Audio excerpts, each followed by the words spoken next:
Guys, last வீடியோவில் நான் சொல்லியிருப்பேன் நாங்கள் மண்டக்காட் கோயில் போயிட்டு அப்புறமாட்டு வெளியே போகிறதா பிளான் இருந்துச்சு.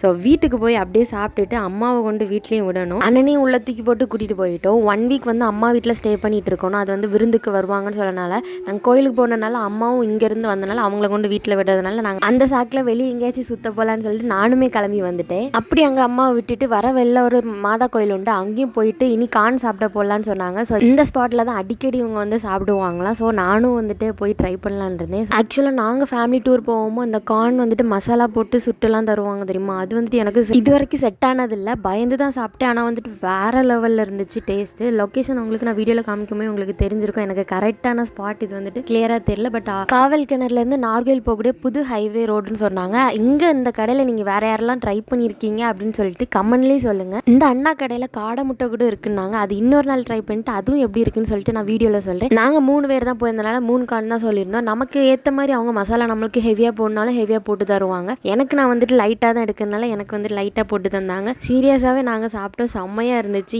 மஸ்ட்டு ட்ரெயின் வேறு சொல்லுவேன். இவங்க வேறு வீடியோ எடுத்துகிட்டு இருந்தாங்க, நானும் வேறு அவங்களும் வீடியோ எடுத்துகிட்டு இருந்தேன். இப்படி மாறி மாறி வீடியோ எடுத்து ஃபன் பண்ணிட்டு இருந்தோம். அதுக்கப்புறமா சாப்பிட்டுட்டு இவங்களுக்கு கொஞ்சம் ட்ரெஸ் எடுக்க வேண்டியது இருந்துச்சு. மறுபடியும் அங்கேருந்து அப்படியே கன்னியாகுமரிக்கு வந்துட்டு ஆக்சுவலாக வந்துட்டு இந்த மாதிரி விஷயங்கள் எல்லாம் வந்துட்டு பழைய இதெல்லாம் ரேராக தான் இப்போ பார்க்க முடியுது. ஸோ வரவில் அதை பார்த்தனால அதையும் ஒரு வீடியோ எடுத்துக்கிட்டேன். இவங்களுக்கு ட்ரெஸ் எடுக்கலான்னு சொல்லிட்டு கன்னியாகுமரியில் இருக்க ஹண்டருக்கு தான் போனோம். கரெக்டாக நாங்கள் போகிற நேரம் பார்த்தா அவங்க கடையும் க்ளோஸ் பண்ணாங்க. அதுக்கப்புறம் எங்களை பார்த்தப்பறம் மறுபடியும் ஓப்பன் பண்ணாங்க. அதுக்கப்புறம் இவங்களுக்குள்ளே போய் ட்ரெஸ் எடுத்தா நம்ம தான் ட்ரெஸ் எடுக்கிறது லேட் பண்ணணும்னு பார்த்தா இவங்களும் அதுக்கு மேலே லேட் பண்ணுறாங்க. அதுக்கப்புறமா எப்படியோ வந்துட்டு ட்ரெஸ் எடுத்து முடிச்சுக்கிட்டாங்க. ஆனால் நம்ம வந்துட்டு அத்தரை வந்துட்டு விடவே மாட்டோம். அங்கே அத்தரை வேறு நிறைய இருந்துச்சுனால நானும் கொஞ்சம் அத்தரை எடுத்துக்கிட்டேன், அவங்களும் கொஞ்சம் அத்தரை எடுத்தாங்க. அதுக்கப்புறமா எப்படியோ பில்லாம் போட்டுக்கிட்டு நம்ம பார்க்கிங்கில் வந்துட்டு கார் விட்டுட்டு வந்தோம். ஸோ அங்கே போய் எடுத்துகிட்டு அப்படியே நாங்கள் வந்துட்டு இங்கே கொட்டாரத்துக்கு வர ஆரம்பிச்சோம். டைம் நியர்லி 6 o'clock ஆக போதனால வீட்டில் இருந்தும் கால் பண்ண ஆரம்பிச்சிட்டாங்க. அதனால் அப்படி வந்து கொட்டாரத்தில் வந்து பூ வாங்கணும். அதையும் வாங்கிட்டு அப்படியே வீட்டுக்கு சீக்கிரமாக போயிடலான் இருந்தோம். அதுக்கப்புறம் பூவையும் வாங்கிட்டு கிளம்பிட்டோம். இனி நாங்கள் எங்கெல்லாம் போகிறோம்னு சொல்லிட்டு மறக்காமல் வீடியோ பார்க்கணுன்னா ஃபாலோ பண்ணி சப்ஸ்கிரைப் பண்ணிக்கோங்க. இன்னொரு வீடியோவில் பார்க்கலாம். டாடா பாய்.